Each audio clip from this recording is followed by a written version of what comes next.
Assalamualaikum warahmatullahi wabarakatuh. Innal hamdalillah nahmaduhu wa nasta'inuhu wa nastaghfiruh wa na'udzu billahi min shururi anfusina wa min sayyiati a'malina. May yahdihillahu fala mudilla lahu wa may yudlilhu fala hadiya lahu. Asyhadu an la ilaha illallah wahdahu la syarika lahu wa asyhadu anna Muhammadan 'abduhu wa rasuluhu la nabiyya ba'dahu. Allahumma shalli ala Muhammad wa ala ali Muhammad. Anak-anakku yang kami banggakan dan kami sayangi, alhamdulillah pada kesempatan kali ini Ustadz akan menyampaikan cerita seorang nabi, di mana nabi ini sangat patuh kepada Allah dan ayahnya. Siapakah nabi itu? Yaitu Nabi Ismail alaihissalam. Nabi Ismail ini lahirnya di Palestina.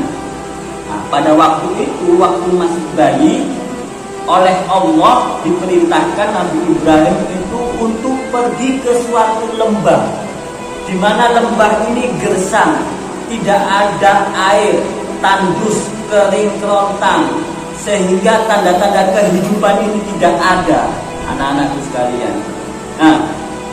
Setelah mendapatkan perintah oleh Allah, Nabi Ibrahim selaku Nabi, dia sangat patuh kepada Allahnya. Mau tidak mau, anaknya ini yang baru lahir, yang disayang-sayang ini, akhirnya diperintahkan oleh Allah untuk pergi ke Makkah. Makkah nggak kayak sekarang. Makkah ini hasil dari sejarahnya Nabi Ismail dan keluarganya, ibunya Siti Hajar dan ayahnya Nabi Ibrahim. Anak-anak sekalian, pada waktu kecil Nabi Ismail ini diantar ke Mekah Al-Mukarramah oleh Nabi Ibrahim ayahnya.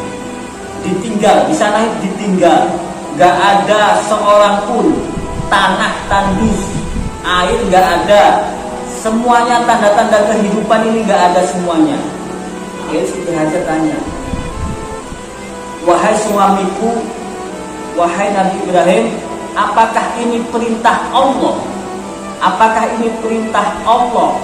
Kok sampai kamu tega-teganya saya dan anakku ini ditempatkan di tempat yang sangat gersang ini? Tidak, wahai istriku, ini adalah perintah Allah. Kalau ini perintah Allah, saya ridho untuk patuh kepadamu, wahai suamiku. Lalu di Mekah ini yang tanahnya tandus, kering kelontang, tidak ada apa-apa, diberi bekal oleh Nabi Ibrahim sedikit, sampai beberapa hari bekal ini habis. Hari semakin hari tidak ada makanan, tidak ada minuman. Lalu mencari, Siti Hajar ini mencari air.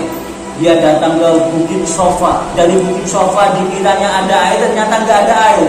Lalu lari lagi sampai ke Bukit Marwah. Ke Bukit Marwah tidak ada juga air. Balik sampai 7 kali. Balik terus sampai 7 kali tidak ada air. Ini peristiwa ini diabadikan oleh Allah dalam manasik haji di Mekah Al-Mukarramah. Di situ ada Bukit Sofa dan Bukit Marwah. Namanya sa'i. Nanti kalau anak-anak besok ini haji, amin, Allahumma amin. Besok nanti menjalankan ibadah haji yang berupa sa'i ini. Dari Sofa Marwah 7 kali, lari-lari kecil. Sa'i artinya lari-lari kecil. Kembali ke cerita tadi. Setelah itu tidak ada air yang dapat dicari oleh Siti Hajar. Lalu dapat wahyu Nabi Ismail ini untuk memutulkan tanah dengan kakinya. Lalu datanglah air. Air datang bersumber dengan keras, memancing dengan keras. Lalu Nabi Ismail zam, dikumpulkan oleh Nabi Ibrahim sampai banyak.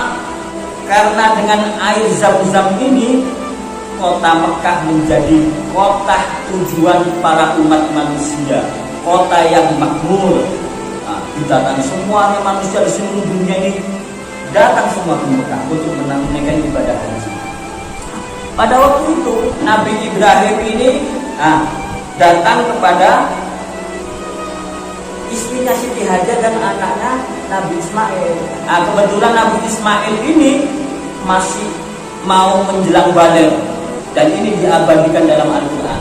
Pada waktu balik, pada waktu seneng-senengnya dengan Ismail ini, karena Nabi Ibrahim kan baru bepergian jauh, disuruh oleh Allah, lalu datang, masih nggak pernah ketemu beberapa hari langsung mimpi.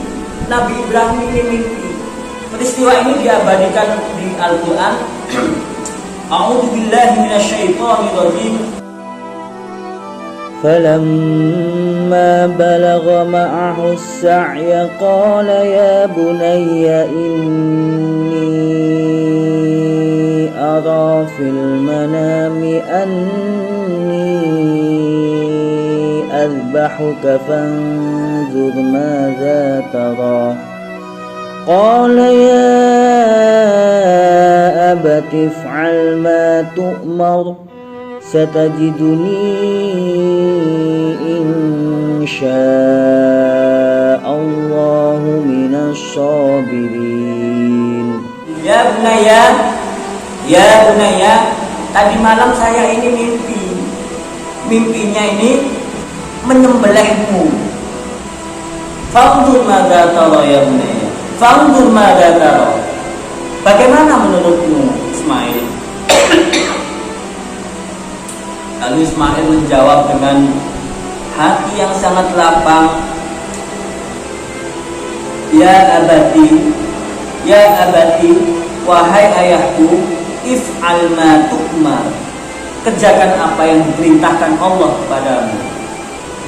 Nah, setelah itu Nabi Ismail ini bilang kepada ayahnya, ketika engkau hendak menyembelihku, tolong berikan aku pakaian yang sangat bagus. Dan setelah aku wafat, tolong beri pakaian ini kepada ibu agar menjadi kenang-kenangan ibu.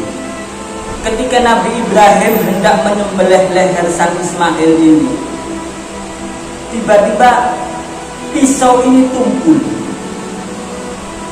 Sampai-sampai Nabi Ibrahim ini bicara kepada pisau, "Hei pisau, kenapa kamu tidak bisa melukai lehernya Ismail?"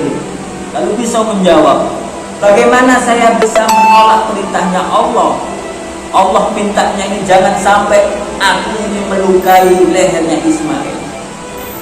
Lalu seketika itu Allah melihat hatinya Nabi Ibrahim yang sangat tulus melakukan semua perintah-perintahnya Allah hingga dia mau untuk mengorbankan anaknya sendiri. Lalu Allah menggantikan Nabi Ismail ini dengan seekor domba. Anak-anakku sekalian, dari peristiwa ini kita dapat mengambil sebuah pelajaran yang sangat besar. Kita sebagai anak hendaknya mematuhi segala perintah-perintahnya Allah dan mematuhi perintah-perintahnya orang tua.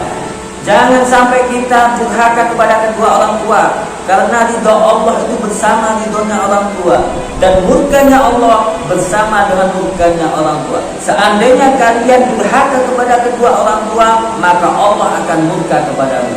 Demikian kisah yang dapat Ustaz sampaikan, semoga bermanfaat dan semoga kita dapat mengamalkan semua apa-apa yang disampaikan oleh Allah dan Rasul-Nya.